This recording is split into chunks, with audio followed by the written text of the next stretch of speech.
que el Señor te bendiga. Qué gusto poder compartir de vuelta con todos ustedes en este comienzo de año. Bueno, ya estamos en el segundo mes del año y vemos cómo Dios continúa siendo fiel. Y no lo dudes, Dios continuará siendo fiel todo el año, no importan las circunstancias. Hoy quisiera hablarles acerca de un tema muy interesante. En realidad son dos puntos de lo que quiero hablar. Quiero hablarles acerca de la gracia y la verdad. Y para ello quiero que podamos abrir la palabra en el capítulo 1 del Evangelio según San Juan, a partir del versículo 16 y 18, y leo en adelante: porque de su plenitud tomamos todos gracia sobre gracia. Pues la ley por medio de Moisés fue dada, pero la gracia y la verdad vinieron por medio de Jesucristo. A Dios nadie le vio jamás. El unigénito Hijo que está en el seno del Padre, Él le ha dado a conocer. Cuando miramos el Antiguo Pacto o el Antiguo Testamento, vemos que una de las palabras más utilizadas es la palabra misericordia. Vamos a ver, los salmos están llenos de clamor por misericordia.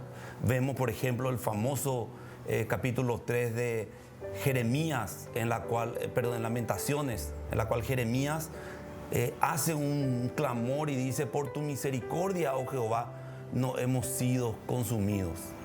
Por tu bondad, tu misericordia son nuevas cada mañana, dice, grande es tu fidelidad. Podemos encontrar muchísimos, ¿cómo podría decir? Algunos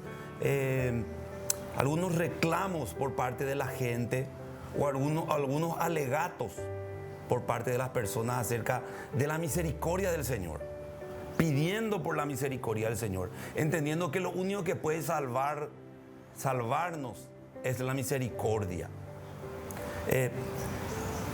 Y esto es algo que realmente tenemos que entender en su concepto. ¿Por qué en el Antiguo Pacto? ¿Por qué en el Nuevo Pacto? Y tenemos una clarificación en esta primera parte del versículo que leímos de San Juan capítulo 1 en el versículo 16. Dice: porque de su plenitud tomamos todos gracia sobre gracia.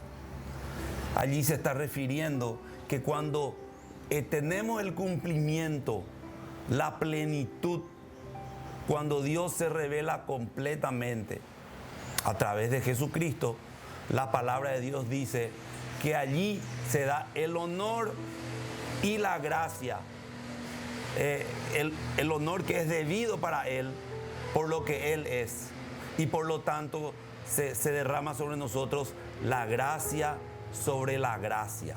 Entonces Dios en su plenitud, Él se merece el honor por darnos a nosotros gracia sobre gracia. O sea, una superabundancia de esto que Dios nos está dando. La misericordia y la gracia a menudo son confundidas, y hay que entender claramente. Los términos, aunque puedan tener significados similares, la gracia y la misericordia no son la misma cosa. El salmista, al ver que se refiere sobre el pedido de misericordia, podemos encontrar lo mismo en los autores del Nuevo Testamento hablando sobre la gracia. Para sintetizar, para poder poner en sentido un poco más práctico cuáles son estas diferencias, es que la misericordia es que Dios no nos castigue por el pecado o por las consecuencias de los actos que nosotros merecemos. Y la gracia es que Dios nos bendiga a pesar de que no lo merecemos. Los dos tienen componentes muy importantes, que son el que nosotros no merecemos, el que nosotros no necesitemos, nosotros no seamos merecedores de algo así.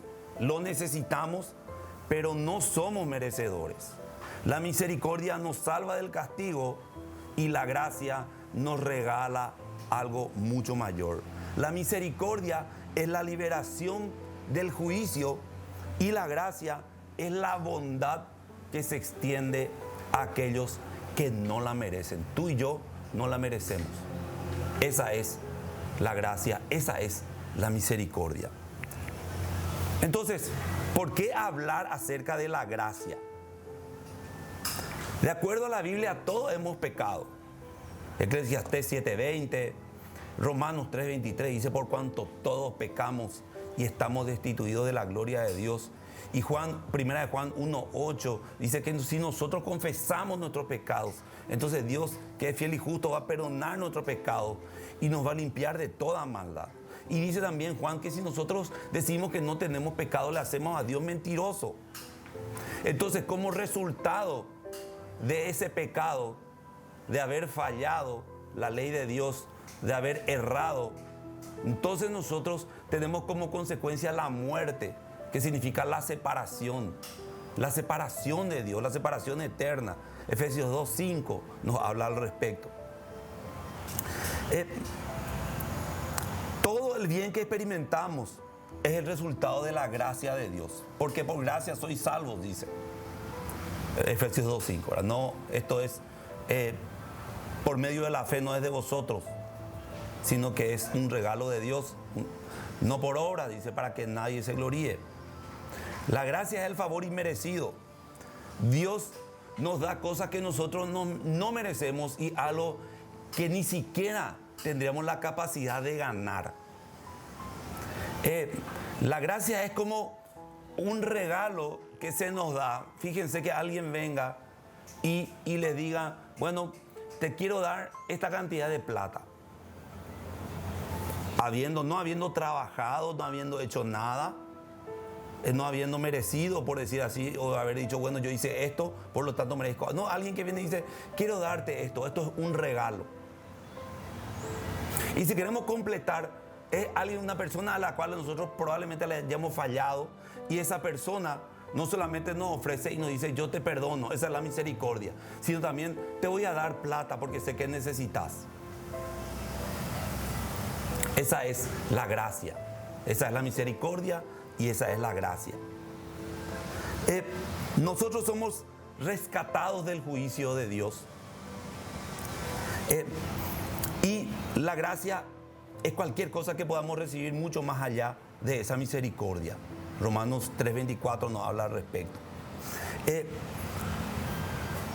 Todo eso tiene que ver con el amor que Dios tiene a su creación y a cada uno de nosotros, para extendernos un amor grande a fin de salvarnos de la condenación, pero también de darnos vida y darnos la bendición de poder vivir esa vida.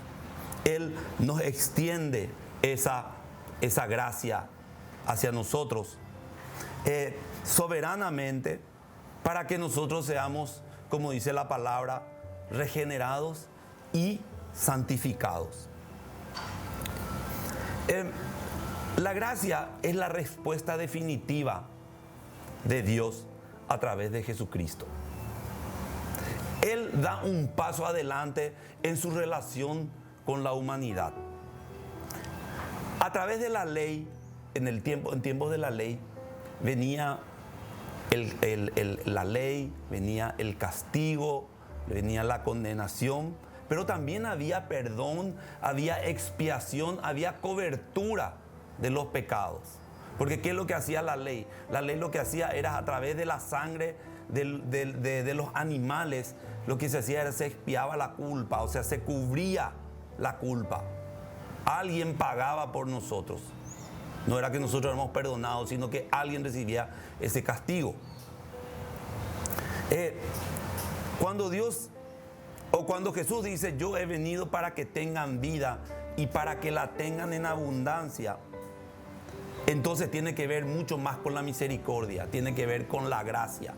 Porque si Él viene a perdonarnos en nuestros pecados, Él también viene a darnos vida y vida eterna. Él viene a darnos promesas.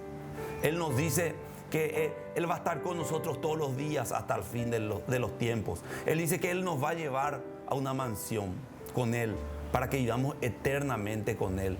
Él nos dice y nos promete una vida en la cual vamos a tener dificultades, pero nunca nos va a faltar Él. Esa es la gracia de Dios. Ese es el paso definitivo que Dios hace con la humanidad en una relación, en una comunión que Él quiere tener con nosotros. Él no solamente quiere perdonarte tu pecado, sino Él quiere bendecirte, quiere regalarte algo más, quiere que camines en plenitud, en conocimiento de Él. Esa es la gracia de Dios. Fíjense, Hebreos 4:16 dice que tenemos que acercarnos confiadamente al trono de la gracia, porque allí dice alcanzaremos misericordia y gracia para el oportuno socorro. Entonces allí vemos cómo Dios opera, cómo Dios nos da. La gracia es algo inmerecido. Nuestros pecados nos alejan de Dios, nos condenan a la perdición eterna. Sin embargo, el Dios único, a través de su Hijo Jesucristo, el Mesías, nos ofrece no solamente el perdón, sino también la vida verdadera, la vida eterna. Y no solamente allá cuando vayamos a los cielos, sino a partir de aquí en la tierra. Mucha gente dice, el infierno empieza aquí en la tierra. Yo quiero decirte que el cielo también empieza aquí en la tierra. También aquí podemos experimentar la vida eterna. Muy bien, hablamos sobre la gracia. ¿Y qué podemos hablar acerca de la verdad? Salmos 40:11 dice, Jehová, no retengas de mí tus misericordias. Tu misericordia y tu verdad me guarden siempre. De vuelta vemos actuando a la misericordia como el pivot, con la verdad y ahora, primero con la gracia y ahora con la verdad. Porque no se olviden que siempre vamos a necesitar el perdón de Dios. Siempre vamos a necesitar, la base fundamental es que ninguno de nosotros puede salvarse del pecado por sí mismo, sino es por el perdón y la misericordia del Señor y la gracia que actúa. La verdad, el concepto de verdad, aunque siempre representó a Dios en su naturaleza, su revelación no fue completa hasta que Jesucristo, el Mesías, vino a la tierra a revelarse a la humanidad. Segunda de Corintios 3, 13 al 18 voy a leer, es bastante extenso, quiero que tengan paciencia. Dice, y no como Moisés, que ponía un velo sobre su rostro para que los hijos de Israel no fijaran la vista en el fin de aquello que había de ser abolido. Pero el entendimiento de ellos se embotó, porque hasta el día de hoy, cuando leen el antiguo pacto, les queda el mismo velo no descubierto, el cual por Cristo es quitado. Y aún hasta el día de hoy, cuando se lea a Moisés, el velo está puesto sobre el corazón de ellos. Pero cuando se conviertan al Señor, el velo se quitará. Porque el Señor es el Espíritu, y donde está el Espíritu del Señor, allí hay libertad. Jesús es la verdad. No es alguien que representa a la verdad o viene a hablar de la verdad. En Juan capítulo 14, versículo 6 dijo, yo soy el camino, la verdad y la vida. Él es el único ser humano aquí en la tierra que ha dicho que Él es la verdad. No hay nadie, ningún ser humano, ningún líder religioso, ningún líder político que se haya animado a tanto. ¿Por qué? Porque Él es la verdad. Lo dijo y lo vivió de tal forma. Y eso es lo que el apóstol Pablo dice, siguiendo en el versículo que estábamos leyendo, que dice, ahora vemos por espejo oscuramente, mas entonces veremos cara a cara. Ahora en parte conocemos, pero entonces conoceré como fui conocido. Que es 1 Corintios 13, 12. La revelación de Jesucristo es el misterio escondido por los siglos. estuvo guardado bajo llaves por la ley por mucho tiempo. Pero al venir Jesucristo y al revelarse el Hijo de Dios, la verdad fue mostrada tal cual es. Él pudo revelarse y pudo revelar el amor de Dios. Un día uno de sus apóstoles le preguntó, uno de sus discípulos le dijo, pero muéstranos al Padre. Y él le dijo, Tomás, tanto tiempo estuvimos juntos y no me conoces, le dijo. El que me ha visto a mí, le ha visto al Padre. Por eso que era tan difícil para la gente de la época entender el mensaje de Jesús.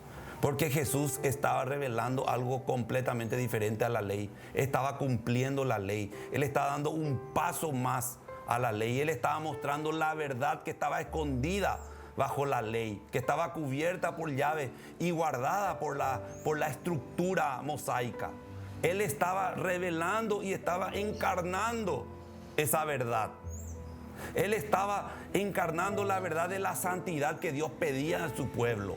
Él estaba encarnando los 10 mandamientos.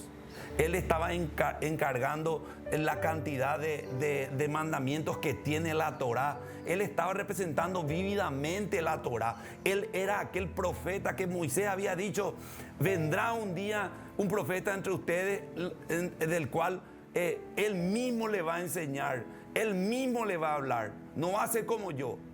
Él era la representación de lo que estaba escondido bajo la ley, estaba bajo llaves en la ley. Ya no necesitamos acertijos, ya no necesitamos amuletos, ya no necesitamos hechizos, no necesitamos invocaciones. Lo que necesitamos es una relación personal con la verdad, con Jesucristo, que es la verdad.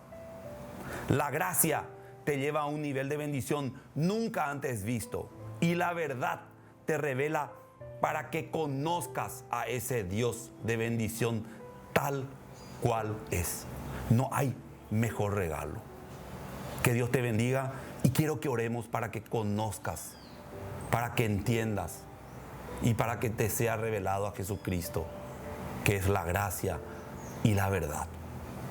Padre, te damos la gloria y la honra. Te reconocemos a ti, el único Dios verdadero. No hay nadie como tú. Tú eres desde siempre, desde la eternidad hasta la eternidad. Tu preexistencia nos determina y nos muestra la grandiosidad de tu ser. Pero te damos gracias porque a través de Jesucristo, primero dando pasos a través de la ley, pero luego a través de Jesucristo, nos diste una revelación completa, no solamente a un pueblo especial que tú escogiste, sino que nos hiciste a toda la humanidad partícipe de esa revelación.